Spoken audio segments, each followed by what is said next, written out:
My name is Owan, the king himself, King Smith, king of television. Now, today, like on the other side, njagadde nkyaleko omwami amanyiddwa nga Joel Ssenyonyi abeerenko byaddamuko ku bibadde mubuuza. Tugenda kwogera a little bit of politics, a little bit of entertainment side eri, to keep the show running. So, omukulu Joel, soko buze kwakolako before 5. King Smith ogambye? Yes. King of television. Ani yakufula king of television? Anyway, ndi musanyufu kusisinkana mujebale eja television. Maina tandika television when I was 19 years old. So ndaba guy navaira gama the king of television. That confidence. It's good stuff. Tubala musako abalabi ba before 5 mwebale tukyalirako wano ku people power. Kale katandikira wenyini ku people power. Mu tubalabye obadde obuliride ku maaso g'abantu abawagira people power. Obadde wa era kiki bakigenda mu maaso. Je tuli eyo manyi mini mutukwasaganya mingi waliwo ejeggwanga n'ejeggwanga. So tubaddeko eyo nga twetereza buli ngeri. Aba people power ne bagamba komawo so omukyala ne mugamba kati ndeka onte ende tukwasaganya emirimu. But yes, I'm back to work now. Tukwasaganya bingi, people are picking expression of interest forms twabagamba begwanyiza okuyimirira under people power baje form by speaking, and so they are doing that. So we are very busy, as you have seen. We are trying to do a lot of work, and God is helping us to keep pressing on. Yeah. We've seen so many new recruitments we move from people power, and basically I'll talk about those that fall in entertainment. Ate nga bamu ku bano bava mu bitundu byebimu tetulabewo like obukubagano mu bana abantu abali mu entertainment ate nga bava mu bitundu byebimu ng'ate bonna bagala kujja ku kadi ya people power. No, actually ensonga y'okubagamba nti now fill forms, return them so that we steer the process bulungi. Yakugeza kutiriza ekyo usanga ekifo ekimu kuliko abantu abawerako nakisooke kubagamba katubategeere baani abeegwanyiza ebifo under people power, so bafiringa forms ezo. Then tulina akakiiko ke twateekawo ke tuyita election management committee agenda tuyamba okulungama ensonga zino such that at the end of the day tutambula in a streamlined manner. That's important. Fe okusookera ddala tuli basanyufu nti abeegwanyiza ebifo under people power bangi, kiraga nti people power kati ekuze. Manyi basooka tuyita bayaaye, abo bayaaye bayagaana kinaki naye kati era nti buli yeegwanyiza ekifo ayagala nina okuyita mu people power. So that's a good signal nti tukuze nga people power, we have come of age. So we appreciate that. Naye tujja zitereza tujja kulungamya okulaba nti babairawo okubagana kulwanagana. Ultimately tulabe nga tufuna abakulembeze abagenda okuweereza abantu abanaasosowaza abantu. That's very important. Why do people look at people power as more of an entertainment group than more of a political party? So they are right and wrong. They are right that it's not a political party because it's not, and we have made that succinctly clear. We're not a political party. We are a movement which embraces every Ugandan that wants change, whether they are DP, FDC, JMA, ANT. We even have folks who belong to the NRM who are interested in change, and so we welcome them. We have no problem at all. Is it an entertainment group? Well, this is not a studio, as you can see. These are political offices. Have you seen me release any song? So there you are. We are politicians, but leaders more than just politicians. But more importantly, we are saying we want to embrace every Ugandan that wants change. Whether you are a lawyer, whether you're a journalist, whether you are an artist, whether you are whatever, we embrace them all. And that's why many now have gained confidence, whether they are artists and so on, and they are coming through. We've told them, you too can be a leader, you too can take charge of affairs. And that's why, unlike previously, even artists and so on, people thought, you know what, these things are for the very elite guys who speak very good English and so on. We are telling them, no, even you can, even you have got a part to play. So we are glad that bavudeyo nabo begate ku kino kituliko. Joel, twogereko ku influence ya people power ku entertainment scene. Gwe ng'omwogezi w'ekibiina kino ogirabye otya era ebadde negative or positive? People power ku entertainment scene. Given the fact that ntulaba most of the entertainers balayizinga ne people power. Kati gwe info ogiraba otya? Omanyi, I don't know why by entertainers mubalaba mu kiti ekirala. By entertainers nabo banna Uganda. They also want a better country. That's why they're embracing people power, because we are saying fina tukolerera nkyukakyuka eggwanga lyattu literere. So entertainers are not some people from Mars or I don't know where.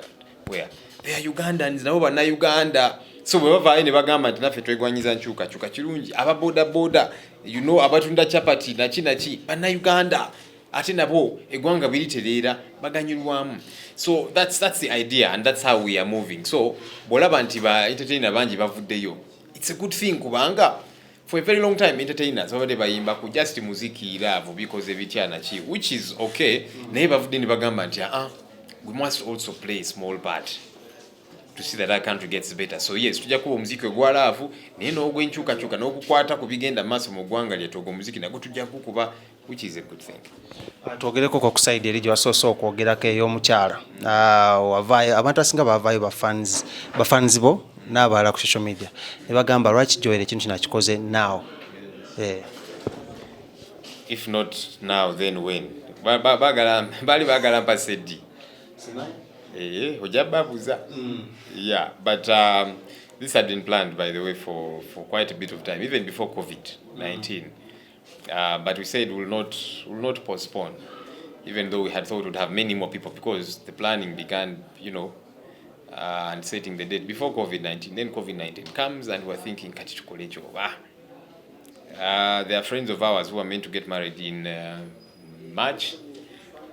When the lockdown came, they were postponing. They were in April. April came, the situation hadn't changed. They moved to May. May came, the situation was still as where. They were now let's get married. So we said, let's get married. What's important is that you get to exchange vows before God, before our parents. And we said, let's deal with the important thing. Yes, we'll only have a few people, kubanga is scientific and all of that.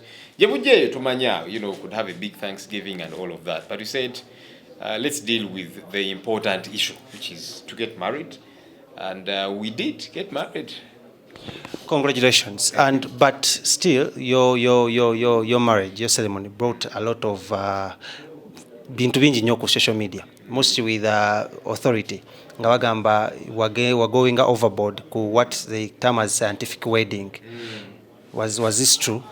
Which authority? Have not received any communication. Have not received any summon. So I don't know. What are you talking about, sir? We had some of these are allegations. Mbuno wakola like abantu bali banji ku mukologo than mbu bali banji kati kuchagagwa yali ku mukolo otubulire. Yes, did you go with the guidelines of a scientific wedding or kasukali kasukamuko? Well, if I didn't follow the guidelines, I'm a law-abiding citizen. Let them summon me, whoever. Tunabitebezeyo mukoti, but I'm a law-abiding citizen. Okay. We had wanted to have many people, like I told you, in our planning. Katulo was auntie. Because our families, for starters, are big. My wife and I, come from a big church. We have friends and so on. People we operate with, people power, and of course, Nigeria and so on. There are many, but we couldn't have a big one given what's going on. So we tried as much as possible to observe that in every sense.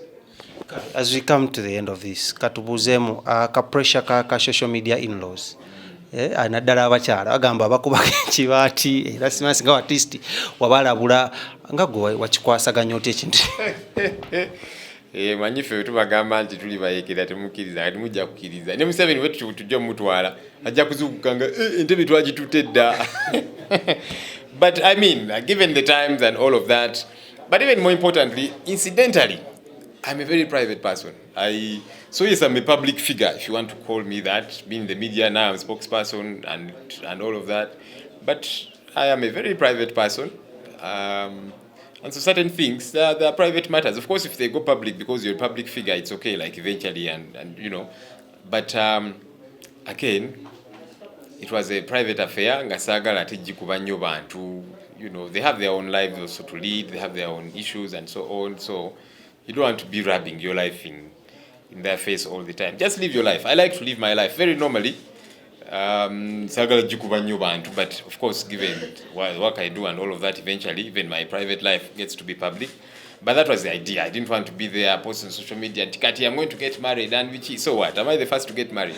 People have gotten married, others are getting married, and all of that, Okiriza mbuno wamenya abakyala emitima gy'abakyala bala bangi nnyo nga bwe kiri stated ku social media konna n'abakyala bavuddeyo gamba muno babamenya emitima okikiriza kati sebo tuli mu kooti oli mu kumpozesa kati bwe ngamba nti am guilty as charged mugenda kunsiba I don't know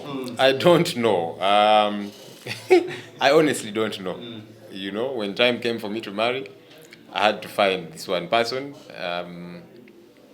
that I believe God prepared for me, that I love, loves me too, and here we are. You can only marry one person. Of course, Jakongo Muslim, dini bakiriza bana, you know, but for me, I only had one choice, so I made that one choice. It's possible, waliwo abatasanyuka, bale bansonyiwe, naye, it could only be one choice, you know. Never sigala bachali bange, tebanyigira ate. Hey. Was this abrupt or mchono mazina ibanga chikwa singa bagamba ebintu bino muno yagala just okikuba obukubi olw'ensonga muno wali ovudde mawulire ngate path gyotute yeetagisa omukyala noga kankikuba obukubi mukyala no mazina ibanga ki just path eno yeetaaga omukyala mukulu waki where is it written? It's you see, ate kino abavubuka nja kibagamba nnyo, let's not operate under pressure. I began to get pressure to marry about 10 years ago. You won't believe it.